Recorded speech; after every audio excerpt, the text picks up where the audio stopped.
Bonjour à toutes et à tous, bienvenue dans ce journal à la une de l'actualité. Boni Yayi remplace Éric Rondetti à la tête du parti Les Démocrates à l'issue du congrès qui a pris fin hier à Parakou. L'ancien président de la République devient alors chef de file de l'opposition. Nécessité de réformer la presse béninoise, que peut-on retenir du récent séminaire d'Abomey des membres de la HAC? Michel Aounou, membre du bureau du patronat de la presse, est intervenu dans l'entretien de ce dimanche. Retraite définitive de la MINUSMA au Mali dès décembre 2023. De multiples obstacles empêchent d'organiser le processus de retrait du Mali selon l'ONU.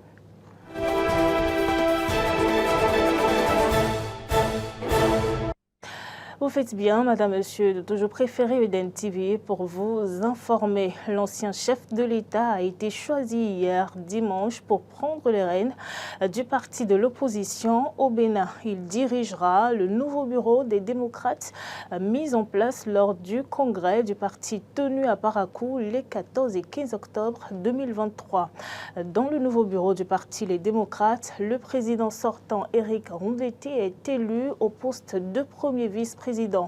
Le président du groupe parlementaire à l'Assemblée nationale, Moreno Nourenou Atchadé, est quant à lui choisi au poste de deuxième vice-président et le fils de l'ancien chef de l'État, Chabi Yayi, est désigné chargé de la jeunesse du parti pendant que Guy Mitokbe sera chargé de la communication du parti. Au total, le bureau politique des démocrates compte 89 membres, dont 5 femmes, et avec l'ancien président de la République comme chef de file de l'opposition. Je vous invite à écouter les premiers mots de Boni Yayi en tant que président du parti Les Démocrates. L'Union sacrée est mise en place, une équipe solide de combat destinée à conduire à une victoire éclatante notre parti et le peuple béninois dans les confrontations des élections générales de 2026. Nous avons désormais vaincu l'esprit de timidité et reçu celui de vigueur et de courage pour prendre en main la mission historique qui incombe aujourd'hui aux démocrates, parti du peuple. Les populations du Bénin espèrent venir à bout de la misère et comptent sur nous pour leur assurer de nouveau le pain et la liberté. Aussi, mieux que par le passé, devions-nous nous atteler à rallier toutes les forces politiques de l'opposition, les unir, les fortifier pour mener ensemble le combat de restauration de la démocratie, de l'état de droit, des droits de la personne humaine et du panier de la ménagère, sans oublier les droits des producteurs et autres créateurs de richesses pour la prospérité pour tous dans notre pays. Prenons solennellement, ensemble, aux côtés de notre peuple, l'engagement de lutter sans désemparer pour la libération des détenus politiques et le retour sans condition des exilés politiques. Les Béninois de toutes catégories sociales, travailleurs des villes et des campagnes, étudiants et femmes du marché, refusant et rejetant la politique d'exclusion dans tous les domaines exercés par le pouvoir de la rupture. En effet, la gouvernance actuelle qui divise, oppose et fragilise met en danger l'unité, la paix et la cohésion nationale. Aujourd'hui, chers compatriotes, la recherche du développement équilibré et harmonieux de toutes les régions de notre pays est délibérément mis sous le poisson. Nous ne pouvons en aucun cas faire cette volonté de développement à deux vitesses et d'exclusion tous azimuts. Voilà, à l'instant, vous venez de suivre les premières impressions de l'ancien chef de l'État Yaya Boni à l'issue du congrès du Parti Les Démocrates à Parakou, congrès ayant abouti à son élection à la tête du Parti Les Démocrates. L'actuel président de la République, Patrice Talon, a instruit la RAC il y a quelques mois de lui faire des propositions dans le sens des réformes dans la presse. Où en sommes-nous après le séminaire d'Abomey? Michel Aounou, membre du bureau de patronat de la presse, reçu par Donclam Abalo, a opiné sur le sujet dans l'entretien de ce dimanche sur Eden TV Diaspora FM. Suivez le compte rendu de Carole Olaï. Les discussions entre les deux hommes des médias se sont prioritairement appesanties sur les réformes annoncées dans la presse béninoise. Pour Michel Aounon, membre du bureau du patronat de la presse, les assises d'Abomey organisées par la Haute Autorité de l'audiovisuel et de la communication dans le but de répondre efficacement aux exigences du président de la République, Patrice Talon, ont accouché d'une souris. Et pour cause. En avril, les responsables des fêtières, les présidents du CNPA et de l'UPMB, accompagnés de quelques membres du bureau, sont allés rencontrer les conseillers de la RAC. Et en partant, ils sont partis avec eux un document que nous avions arrêté, que nous avons appelé document de position des associations professionnelles sur les réformes. J'ai participé à la rédaction de ce document, où on a émis des points qui nous paraissaient très importants qu'il faut aborder. La RAC a reçu le document, et à la sortie, la présidente de l'Union des professeurs des médias du Bénin dit qu'ils ont dit qu'ils vont nous revenir. Okay. Pour qu'ils retrouvent maintenant les gens, c'est à Abomey. De avril oui. à septembre, la RAC n'a plus reçu les associations. D'accord. Alors. Mais entre-temps, M. Aounon, il y a un document qui est parti en direction des professionnels des médias pour leur poser un certain nombre de questions sur leur compréhension de la réforme. Ce document qui a été distribué, j'ai dit tantôt que la RAC ne peut pas opérer comme ça parce que ça va donner un résultat biaisé. Pourquoi vous dites ça? Ça? La belle preuve. Oui, allez-y. Dans le rapport que la RAC même a arrêté au terme de l'atelier d'Abomey, oui. Le conseiller Fernand Gbagidi, coordonnateur de la commission temporaire installée par décision en janvier, il dit que, avant de formuler des recommandations, le communicateur Fernand Gbagidi a évoqué les difficultés d'ordre matériel, logistique et financier rencontrées lors des travaux de la commission temporaire. On peut noter, en l'occurrence, les difficultés dans la diffusion des questionnaires, le retard dans la collecte des questionnaires renseignés, le faible taux de réponse aux questionnaires. Seulement un tiers des personnes ciblées ont fait de retour à la RAC. Ça pose déjà le problème. Les difficultés liées à l'obtention de la carte de presse ont été l'autre préoccupation non moins importante abordée par Donclam Abalo et son invité. La RAC rend la décision et écrit en bas de la décision que les cartes de presse seront délivrées aux professionnels des médias après vérification de leur situation d'employé ou d'employeur. Oui. C'est ça la décision. Oui. C'est quelque chose de très grave. Vous voulez parler des attestations de qu'il travail? Ne faut jamais écrire dans une décision de l'institution. Mais la question de la carte de presse est en train d'être réglée déjà, M. Aounon.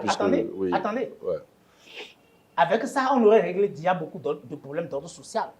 Parce que quand vous prenez par exemple la décision de la RAC, la décision de 2013 portant réglementation de la carte de presse au chapitre 7, c'est prévu déjà les avantages de la carte de presse. Et on a dit que le journaliste qui est détenteur de sa carte de presse, il a droit à la prise en charge sanitaire dans les structures publiques de l'État à hauteur de 75%. Et en cas de nécessité d'une évacuation sanitaire. Mais ça n'a jamais été mis en œuvre depuis 2013. Nous avons des confrères qui sont morts dans des conditions bizarres. Michel Aounon n'a pas fait que dénoncer les difficultés auxquelles sont confrontés les journalistes béninois. Il a également arpenté des pistes de solutions. La conséquence, c'est que nous disons que l'AC aurait mieux fait d'accepter de collaborer en associant les fêtières pour que ce soit les fêtières qui reçoivent ces fiches-là et appellent chaque patron pour dire, au sein de votre unité de production, faites-nous renseigner les fiches avec vos collaborateurs et convoyez-les vers le patronat. Plusieurs autres sujets ont été abordés au cours de cette émission qui a eu un regard critique sur les maux qui minent la presse béninoise et la responsabilité de la haute autorité de l'audiovisuel et de la communication dans la recherche des solutions idoines pour une presse béninoise plus libre et plus rayonnante. On parle de lutte contre la cybercriminalité. L'atelier de formation des acteurs de l'éducation de 6 collèges de la commune d'Abomey-Calavi sur les signes d'identification de la cybercriminalité dans le rang des élèves et apprenants s'est achevé samedi. L'événement organisé par l'ONG Action Jeunesse a démarré depuis vendredi et a permis d'équiper les acteurs du secteur de l'éducation. C'est la maison d'accueil Sainte-Anna-Aurit d'Abomey-Calavi qui a servi de cadre pour le dit programme Arthur Indo. 3 jours consacrés essentiellement au sujet de la cybercriminalité. Cela démontre de l'engagement personnel et le sérieux de l'ONG Action Jeunesse, décidée à en finir une fois pour de bon avec le phénomène de la cybercriminalité. Après donc ces quelques jours de travaux, c'est donc le moment d'entamer une franche collaboration entre les élèves, directeurs d'établissement et parents de 6 collèges d'Abomey-Calavi. Ce n'est que le début. Nous avons 6 mois pour collaborer ensemble. Et les phases qui vont suivre, nous allons venir dans les collèges. Nous vous prions encore de vous rendre disponibles, mobiliser les élèves pour nous, mobiliser les parents d'élèves pour nous, pour que ce que vous avez reçu ici, eux aussi, ils peuvent recevoir ces mêmes informations pour savoir comment s'y prendre en matière de cybercriminalité. La cybercriminalité ne se limite pas à une infraction. Quand on parle de cybercriminalité, on a souvent l'impression que c'est une seule infraction, mais c'est plusieurs infractions qui soit sont dans leur mode de commission, font appel aux techniques de l'information et de la communication. Et donc, c'est un fait aujourd'hui parce que les avancées technologiques sont à la portée de tous. C'est comment éduquer les jeunes à une utilisation responsable de ces moyens-là qui sont à leur disposition afin de ne pas tomber sous le coup de la loi. Pour l'heure, s'il y a une chose à faire, c'est de se conformer aux apôtres de Jésus afin d'annoncer la bonne nouvelle partout. Nous devons passer le message, les différents messages que nous avons reçus ici.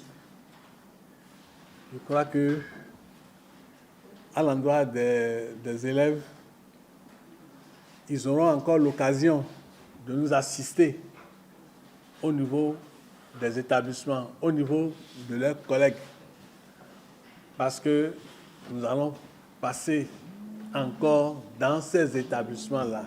Et en attendant ce passage, la représentante de la direction départementale des enseignements secondaires techniques de l'Atlantique a jugé bon d'adresser ces mots d'encouragement à l'endroit de l'ONG Action Jeunesse, une ONG forte qui a fait fort. Vous avez fait fort.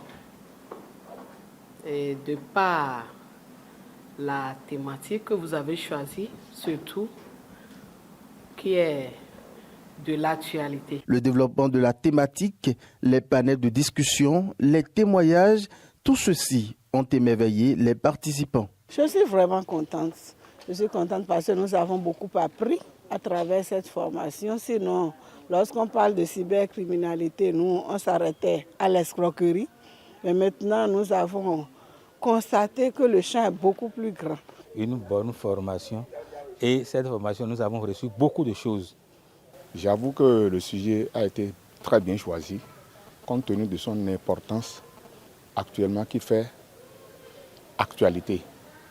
C'est un sujet d'actualité. C'est pourquoi j'apprécie, je l'apprécie. Cette formation, elle est trouvée très géniale, magnifique. Suite à cette formation, je compte respecter les règles et de dénoncer les cybercriminels que je connaisse pour le bien du pays.